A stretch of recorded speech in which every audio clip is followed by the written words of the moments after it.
நான் எங்க இருக்கேன்னா நடு தோப்புல இருக்கேங்க. சத்தியமா சொல்றேங்க, கூமாம்பட்டி எஃபெக்ட் வருதுங்க.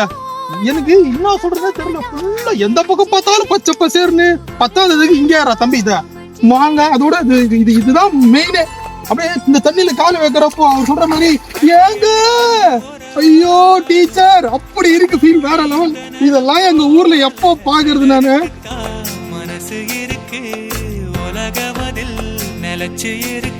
அப்படியே இந்த பக்கத்துல தண்ணி வந்து அப்படியே இந்த பக்கம் போகுது. செம்மையா இருக்குதுங்க. யாராவது இந்த மாதிரி வந்து 10 நாளைக்கு ஒரு முறையோ மாசத்துக்கு ஒரு முறையோ ஊர்ல இருக்கிற தோப்புக்கு போய் ஜாலியா என்ஜாய் பண்ணுங்க. திருட்டு மாங்காய் வச்சு சாப்பிடுங்க. ஐயோ இல்ல தோப்புக்கார குத்தமிச்ச மாங்காதான். மொத்த டிப்ரெஷன் போயிடுங்க. உங்களுக்கு டிப்ரெஷனா இருக்கா, உங்க வீட்டுல இருக்கிற தோப்புக்கு போங்க, ஜாலியா இருங்க.